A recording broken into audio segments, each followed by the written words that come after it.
दोस्तों ये सच्ची कहानी कुछ ऐसे मजदूर की है, प्लेन क्रैश होने की वजह से फंस जाते हैं, पर वहाँ उनका सामना होता है कुछ मंगोलियन डाकुओं से। और सबसे खतरनाक चीज है यहाँ की गर्मी। क्या ये खुद को जिंदा रख पाएंगे, चलिए जानते हैं। कहानी शुरू होती है, यहाँ हम ईस्ट अमेरिकन ऑयल फील्ड के कुछ वर्कर को देखते हैं जिनका काम है यहाँ से तेल निकालना। पर इन्हें गलत इन्फॉर्मेशन दी गई है क्योंकि यहाँ पर कुछ ऐसा मौजूद ही नहीं है, इसलिए इन्होंने अपनी कंपनी वालों को कहकर खुद को वापस ले जाने के लिए बोल दिया है। और अभी थोड़ी देर में एक प्लेन आने वाला है जो इन्हें यहाँ से बाहर ले जाएगा। कुछ देर के बाद फाइनली इनका प्लेन यहाँ पर लैंड होता है, जिसका पायलट है फ्रैंक, जो कि एक माहिर पायलट है, और उसके साइड में उसका को पायलट जॉन, जो कि अभी नया पायलट बना हुआ है। लेकिन इन दोनों को ये नहीं पता कि आज इनकी कितनी बड़ी परीक्षा होने वाली है। अब ये परीक्षा क्या है, ये आपको कुछ ही देर में पता चलेगी। सभी वर्कर प्लेन में सारे सामानों को भरते हैं, जिसमें कुछ खाने पीने का सामान भी होता है, क्योंकि अब इन्हें यहाँ पर थोड़ी रहना है। जिसके बाद प्लेन उड़ान भरता है और ये भूल जाते हैं कि कुछ देर तक तो मंगोलियन रेगिस्तान के ऊपर से इन्हें गुजरना है। यहाँ पर किसी प्लेन को उड़ा पाना आसान नहीं है, क्योंकि थोड़ी ही देर में इनका सामना एक विशाल रेगिस्तान तूफान से होता है, जो कि इनके प्लेन को पल भर में अपने आगोश में ले लेता है। फ्रैंक कहता है कि हमें इसी के बीच से होकर आगे बढ़ना होगा, अगर वापस गए तो हमें कई दिन फ्यूल के लिए इंतजार करना होगा। जॉन उसका ऑर्डर फॉलो करता है और फिर दोनों प्लेन की स्पीड को तेज कर देते हैं, लेकिन मिट्टी के कंकड़ प्लेन के इंजन में घुस जाते हैं, जिसके बाद वो काम करना बंद कर देता है। और अब इनके पास कोई ऑप्शन नहीं था, ये खुद के प्लेन को यहीं पर लैंड करा। लेकिन लैंड कराने से पहले इनके साथ एक अनहोनी हो जाती है। जहाज की ऊंचाई इतनी कम हो गई थी कि वो उसके पीछे का हिस्सा एक चट्टान से टकरा जाता है, जिसकी वजह से पीछे रखा हुआ सारा सामान नीचे गिर जाता है। और अब उसे संभाल पाना मुश्किल था, इसलिए जहाज अब तेजी से नीचे आने लगता है। लेकिन इसी में एक मजदूर खुद को संभाल नहीं पाता और हवा के बहाव के साथ ही पीछे उड़ जाता है, जिससे कि उसकी मौत हो जाती है। यहाँ जो भी लोग जहाज में बैठे थे वो घबराए और डरे हुए थे। उन्हें अंदाजा नहीं था कि अगर वो नीचे गिरे तो मर भी सकते हैं। खैर, बड़ी ही मुश्किलों के बाद इनका प्लेन एक क्रैश लैंडिंग करता है, लेकिन तूफान अभी भी चल ही रहा है और इसलिए बाहर जाने का कोई मतलब नहीं बनता। जब ये लोग अपने आसपास देखते तो इन्हें पता चलता है कि इनके कुछ साथी मारे जा चुके हैं, इसलिए वो जैसे ही तूफान रुकता है तो उन्हें बाहर ले जाकर गाड़ देते हैं। और ऐसा करने वाली एक लेडी थी जो कि उस ऑयल फील्ड की वर्कर की हेड थी। वो अपनी नजरें चारों तरफ घुमाते हैं तो उन्हें समझ आता है कि वो असल में किस जगह पर है। वहाँ पर कोई जानवर भी खुद को जिंदा नहीं रख सकता, और वो तो एक इंसान है जो कि शहर में रह रहे हैं। ऐसी झुलसा देने वाली गर्मी में कैसे वो जिंदा रह पाएंगे। तभी एक आदमी फ्रैंक बताता है कि हमारे पास तकरीबन 20 से ज्यादा दिनों का खाना और पानी है, लेकिन यहाँ इतनी ज्यादा गर्मी है कि वो भी खराब हो जाएगा, इसलिए हमें सबसे पहले तो अपने खाने को प्लेन के अंदर सही से रखना होगा। सभी उसकी बात से हामी भरते हैं और फिर एक एक करके सभी चीजों को अंदर रख देते हैं। तभी एक वर्कर कहता है कि मैं यहाँ से चलकर बाहर निकल सकता हूँ, और यहाँ से 200 मील की दूरी पर चाइना का बॉर्डर है। अगर मैं वहाँ तक पहुँच गया तो मैं बच सकता हूँ। मेरे पास मेरा कंपास है जो किसी भी मौसम में काम कर सकता है, और मैं तो एक मैराथन रेसर भी हूँ। उसकी बातें सुनकर फ्रैंक कहता है कि ये जगह कोई रेसिंग ट्रैक नहीं है। यहाँ पर किसी भी इंसान का 1 किलोमीटर चल पाना 100 मील दौड़ने के बराबर है। अगर तुमने एक गिलास भी पानी पिया तो उससे कई गुना ज्यादा पानी तुम्हारे शरीर से बाहर निकल जाएगा। तो इंसान कहता है कि अगर ऐसा है तो मैं सिर्फ रात में ही चलूंगा, लेकिन वो फिर भी मना कर देता है क्योंकि ये रास्ता हर बारी चेंज होता रहता है, और इसकी वजह है हर रात यहाँ पर बहुत ही खतरनाक तूफान आता है, और उस तूफान से एक नई चट्टान बनकर तैयार हो जाती है। ऐसे में तुम बस गोल गोल घूमते रहोगे और फिर एक दिन भूखे और प्यास की वजह से मर जाओगे। तो इससे बेहतर है कि यहाँ हमारे साथ रहो और कम से कम कुछ दिन जिंदा तो रहोगे। वो मान जाता है क्योंकि हर किसी को अपनी जान प्यारी है। अब इनके पास 2 ही रास्ते हैं। पहली तो ये अपनी खराब रेडियो को बनाने की पूरी कोशिश करें, जिसके बाद वो किसी को मदद के लिए यहाँ पर बुला सकते हैं, वरना ऐसे पीहल में ज्यादा दिन तो ये जिंदा नहीं रह पाएंगे। दूसरा ऑप्शन ये है कि ये टूटे हुए प्लेन को ठीक करें और फिर उसको उड़ाकर यहाँ से ले जाएं। मुश्किल तो दोनों ही रास्तों में है, लेकिन जहाँ लोग अपने सपनों को पूरा करने के लिए एवरेस्ट तक चढ़ जाते हैं, तो ये खुद को जिंदा रखने के लिए ये चीज तो कर ही सकते हैं। देखते हैं ये आगे कर पाते हैं या नहीं। कुछ समय के बाद रात हो जाती है और ये रेगिस्तान में इनकी पहली रात है। बाहर तेज तूफान आया हुआ है और ये सब अपने प्लेन के अंदर सो रहे हैं। तभी डेविस नाम के आदमी को वॉशरूम आता है तो वो बाहर जाता है, लेकिन इतनी तेज हवा में उसका पैर फिसल जाता है और वो नीचे गिरने लगता है। अब ऐसे रेगिस्तानी तूफान में अगर आप हल्का सा भी अपनी जगह से भटके तो गायब हो सकते हैं, और यहाँ भी उसके साथ यही होता है। वो बहुत कोशिश करता है अपने प्लेन तक वापस पहुंच जाए, लेकिन ये मुमकिन नहीं है और ऐसे में वो मारा जाता है। अब अगली सुबह जब सभी लोग सोकर उठते हैं तो उन्हें डेविस कहीं दिखाई नहीं देता। वो सभी उसे ढूंढना शुरू करते हैं, लेकिन उन्हें वो कहीं भी नहीं मिलता। तभी तूफान फिर से एक बार आता है और इसलिए सभी लोग को अंदर जाने के लिए भागना पड़ता है। पर डेविस का भाई उसे ढूंढने के लिए दूर भागना शुरू कर देता है, पर वो लड़की उसे समझाती है कि ऐसा मत करो वरना तुम भी कहीं खो जाओगे। इसके बाद वो लेडी फ्रैंक के पास जाती है जो कि कैप्टन था इस प्लेन का। अब वो उसे पूछती है कि हमारे पास कितने % चांसेस है यहाँ से बाहर निकलने के। वो कहता है कि सिर्फ 5%। अब ये सुनकर वो उस पर चिल्लाना शुरू कर देती है तो वो कहता है कि मैंने किसी का ठेका नहीं ले रखा है, हमारे पास इंतजार करने के अलावा कोई ऑप्शन नहीं है, इसलिए जब तक हो सके इंतजार करो, क्या पता हमारी कंपनी वाले हमें ढूंढते ढूंढते यहाँ पर आ जाए। पर उसकी इस बात से वो लेडी नाखुश थी। वो जानती है कि ये नामुमकिन के बराबर है कि कोई उन्हें ढूंढते हुए यहाँ तक आए। अब इसी तरह से कुछ दिन बीत जाते हैं और हम 2 लोगों को देखते हैं जो यहाँ से अब बाहर जाने के लिए तैयार हो रहे हैं। उन्होंने पैदल ही सफर करने का फैसला कर लिया है और वो अपने साथ कुछ खाने पीने का सामान ले जाने लगते हैं। पर फ्रैंक उन्हें पानी ले जाने को मना कर देता है क्योंकि यहाँ पर पहले से पानी की कमी है। लेकिन वो आदमी उसकी बात नहीं मानता और इसी में हाथापाई होने लगती है। इसी में वो पानी भी गिर जाता है और पूरा सत्यानाश हो जाता है। लेकिन इन सब के बाद उन लोगों ने तो उम्मीद ही छोड़ दी थी यहाँ से बाहर निकलने के लिए, क्योंकि आखिर कब तक यहाँ पर ये ऐसे ही लड़ते रहेंगे, मरते रहेंगे। एक ना एक दिन इनका खाना और पानी खत्म हो जाएगा। लेकिन तभी यहाँ पर एंट्री होती है एक एलियट नाम के आदमी की, जो असल में कोई वर्कर नहीं था बल्कि वो तो यहाँ पर ऐसे ही टूरिस्ट था। अब वो घर जाने वाला था लेकिन इस हादसे में वो भी बिना वजह फंस गया। वो उन सभी को बताता है कि मैं जब से यहाँ पर फंसा हुआ हूँ तब से मैं इस प्लेन की चीजों को समझ रहा हूँ। वो उन्हें एक आइडिया देता है कि हम इस प्लेन के इंजन की मदद से एक दूसरे प्लेन को बना सकते हैं, लेकिन उसमें थोड़ा समय लगेगा और ऐसे में हम खुद को जिंदा भी रख सकते हैं और यहाँ से बाहर भी निकल सकते हैं। तभी एक आदमी कहता है कि तुम कैसे इस प्लेन को बना सकते हो। वो बताता है कि पहले मैं एक एरोप्लेन डिजाइनर था, मुझे ये पता है। अब सभी लोग यहाँ पर अपनी उम्मीद हार चुके थे, लेकिन जब एलियट उन्हें ये बात बताई तो उन्हें एक रास्ता दिखता है यहाँ से बाहर निकलने का। लेकिन फ्रैंक कहता है कि ये मुमकिन नहीं है, ऐसा नहीं हो सकता, इसलिए वो इस चीज के लिए इनकार कर देता है। अब अगली सुबह जब ये लोग उठते हैं तो इन्हें पता चलता है कि लेडिल भी वहाँ से गायब हो चुका है और अब ये लोग किसी और को खो नहीं सकते। तो वो लेडी जिसका नाम एली होता है वो सबसे कहती है कि मैं जा रही हूँ उसे लेने के लिए। अभी वो ज्यादा दूर नहीं गया होगा, लेकिन फ्रैंक कहता है कि रुक जाओ, मैं उसे लेकर आता हूँ। इसलिए वो एक बोतल पानी लेकर निकल जाता है उसे ढूंढने के लिए, पर उसे कोई आइडिया नहीं है कि वो कहाँ पर गया और किस दिशा में गया है। वो चलते रहता है और फिर एक दिन बाद उस जगह पर पहुंच जाता है जहाँ पर उनका प्लेन का पिछला हिस्सा गिरा था और वहीं पर उसे लिडल भी मिल जाता है। पर वहाँ उन्हें एक आदमी की लाश भी मिलती है और ये वही आदमी था जो उस दिन प्लेन हादसे के दौरान गिरा था। वो देखता है कि उसके शरीर पे कोई भी कपड़े नहीं है, उसे किसी ने गोलियां मारी है, वहाँ पे गोलियों के खोखे भी गिरे हुए थे। तभी लिडल कहता है कि हमारे पहले भी यहाँ पर कोई आ चुका है, मैं यहाँ पर अपनी घड़ी लेने के लिए आया था जो कि इस आदमी ने पहन रखी थी, लेकिन अब वो नहीं है और इसके कपड़े भी वो लोग ले जा चुके हैं। यहाँ फ्रैंक लिडल को साथ चलने को बोलता है लेकिन वो मना कर देता है क्योंकि वहाँ जाने का कोई फायदा नहीं है। वो कहता है कि तुमने तो प्लेन बनाने के लिए मना कर दिया और अब तो कुछ भी नहीं हो सकता, और तुमने ऐसा क्यों किया फ्रैंक? वो कहता है कि मैं किसी को एक झूठी उम्मीद नहीं देना चाहता। और लिडल कहता है कि तुम बहुत ही मतलबी इंसान हो, तुम सिर्फ अपने फायदे के लिए सोचते हो। क्या तुम्हें पता है कि तुम्हारे एक हाँ की वजह से कितने लोगों के दिलों में एक जीने की उम्मीद आ जाएगी और उन्हें खुशी मिलेगी कि शायद वो अपने परिवार से मिल पाएंगे और कम से कम तुम उन्हें वो खुशी तो दे सकते। फ्रैंक उसकी बातें सुनकर कुछ नहीं कहता और फिर वो दोनों वापस आने लगते हैं। दूर से इनके साथी इन्हें देख लेते हैं और इन्हें फौरन प्लेन के पास लेकर आते हैं।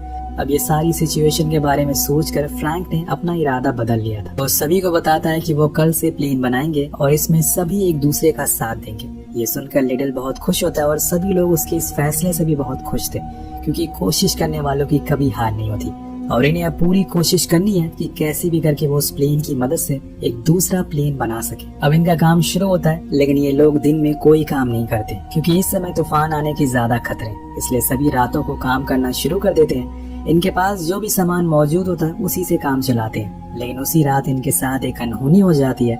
दरअसल इन्होंने जो मशाल और आग जलाने के लिए पेट्रोल रखा हुआ था उसमें वेल्डिंग करते समय चिंगारी चली जाती है, जिसके बाद एक बहुत बड़ा धमाका होता है और सारा फ्यूल यानी कि सारा तेल जल जाता है।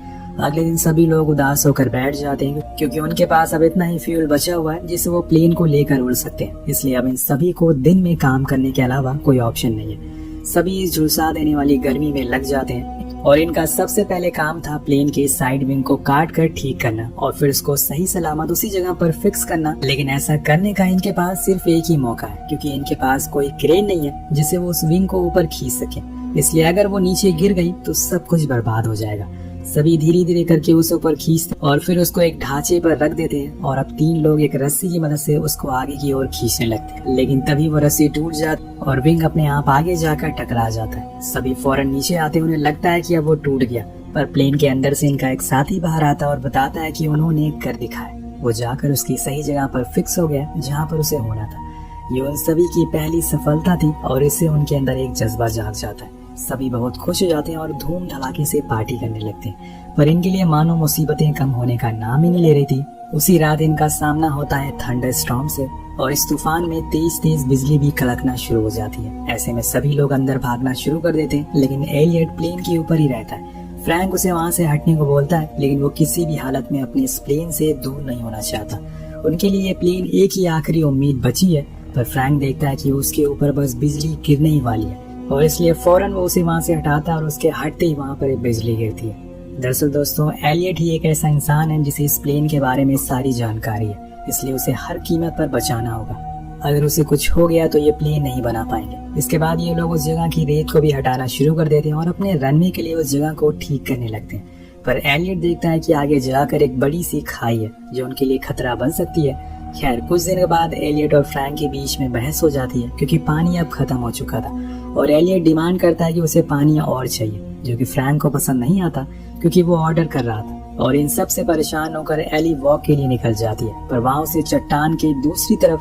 कुछ ऐसा दिख जाता है जिससे वो बहुत ज्यादा डर जाती है और भागते हुए अपने लोगों को बताती है कि दरअसल उसे कुछ मंगोलियन डाकू दिखे थे जिनका काम होता है कि एक शहर से दूसरे शहर के बीच में हथियारों या फिर गलत चीजों को पहुंचाना। और यहाँ फ्रैंक और उसके साथी कहते हैं कि क्यों ना हम उनसे पानी की मदद मांगे। सभी को लगता है कि शायद वो उसकी मदद कर देंगे और सभी मान भी जाते हैं, पर एलियट मना करता है क्योंकि वो खतरनाक है और वो कुछ भी कर सकते हैं, उनका प्लेन को भी हथिया सकते हैं। लेकिन कोई उसकी बात नहीं सुनता। अब वो लोग जाकर उससे पानी के लिए मदद मांगते हैं। फ्रैंक एक और आदमी पीछे छुपे रहते हैं ताकि कुछ अनहोनी हो तो वो उन्हें मार सके।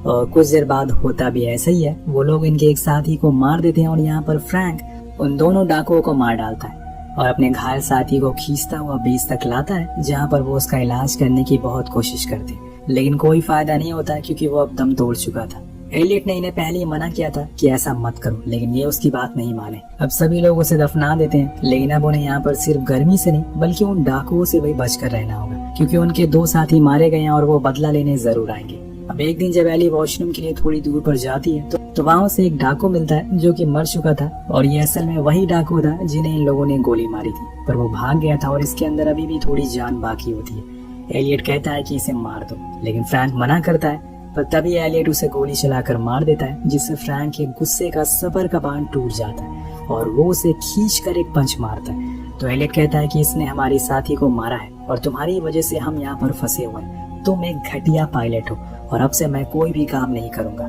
वो नाराज होकर अंदर चला जाता है और सब काम बंद हो जाता है। लेकिन एली उसके पास जाती है और उसे समझाती है कि अगर तुम ऐसे ही नाराज बैठे रहो तो हम लोग कभी यहाँ से बाहर निकल नहीं पाएंगे।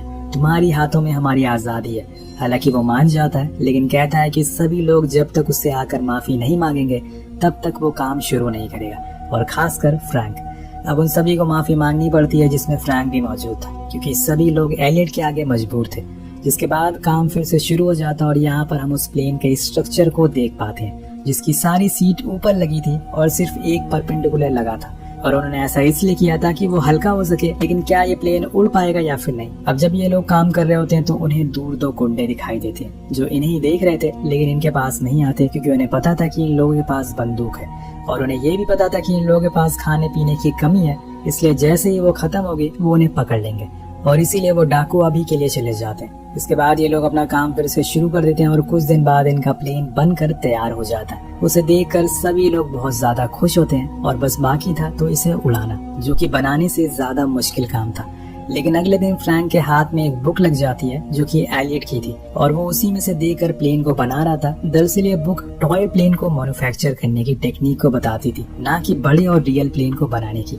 और जब इस बात की खबर फ्रैंक को लगती है तो वो उसे बहुत उल्टा सीधा बोलता है और कहता है कि तुमने हमें धोखा दिया, हम कोई खिलौने का प्लेन नहीं बना रहे, ये हमारी जिंदगी का सवाल है। लेकिन उससे भी ज्यादा गुस्से में एक और आदमी होता है जो एलियट के ऊपर बंदूक को तान देता है और कहता है कि तुम हमें पिछले 1 महीने से बेवकूफ बना रहे हो। एलियट कहता है कि मेरा यकीन करो, ये प्लेन उड़ेगा, मैं तुमसे वादा करता हूँ। लेकिन उसकी बात पर किसी को यकीन नहीं था। अब यहाँ एलियट की जान जाने ही वाली होती है, लेकिन फ्रैंक एक लीडर की तरह उसकी जान बचा लेता है। लेकिन तभी वहाँ पर तूफान आ जाता है। हम देखते हैं कि वो प्लेन हिलना डुलना शुरू हो जाता है। वो बस उड़ने के लिए तैयार ही था, जिसे देखकर एलियट कहता है कि मैंने कहा था ना कि वो उड़ेगा, और ये कहते हुए उसकी आंखों में आंसू आ जाते हैं। अब ये तूफान बहुत तेज था, इसलिए सभी लोगों को अंदर जाना पड़ता है। लेकिन जब वो बाहर निकलते हैं तो उनका प्लेन रेत के अंदर समा गया था। उसे देखकर सभी मायूस हो जाते हैं, क्योंकि अब वो शायद स्टार्ट ही ना हो पाए, और वो इतना भारी प्लेन है कि वो उसे निकाल भी नहीं पाएंगे। लेकिन यहाँ फ्रैंक कहता है कि हमने इतने दिनों तक एक दूसरे का साथ काम किया, और कई बार हमारे बीच में लड़ाइयाँ भी हुई, लेकिन हम फिर भी साथ मिलकर काम करते रहे, और आज हमने वो कर दिखाया जो किसी ने सोचा भी नहीं होगा। हमने एक बड़े प्लेन से एक छोटा प्लेन को बनाया। अब हम इसी प्लेन से यहाँ से बाहर निकलेंगे। हम सबको फिर से एक बार साथ होना होगा। उसकी बातें सुनकर सभी के अंदर जोश जाग जाता है, और सभी साथ मिलकर उस प्लेन को रेत से खींचना शुरू कर देते हैं। फिर उसे लाकर रनवे पर खड़ा कर देते हैं, और सभी ऊपर की ओर जाकर बैठ जाते हैं। दरअसल इनके प्लेन में कोई सीट नहीं थी, क्योंकि उसे वजन ज्यादा हो जाता, और इसीलिए सभी लोगों को विंग को पकड़कर उड़ना होगा। अब फाइनली वो पल आ जाता है जिसका इन्होंने कई महीनों से इंतजार किया था। वो प्लेन को स्टार्ट करते हैं, लेकिन वो बार बार रुक रहा था, और इतने में हम देखते हैं कि इंजन की आवाज सुनकर वो गुंडे, वो डाकू भी इनकी तरफ आना शुरू हो जाते हैं, और उनकी तादाद इस बार कई गुना ज्यादा है, इसलिए उनका सामना ये कर नहीं पाएंगे। इन्हें कैसे भी करके इसे शुरू करना होगा और यहाँ से उड़ना होगा। लेकिन प्लेन बार बार रुक रहा था, लेकिन फ्रैंक कोशिश नहीं छोड़ता।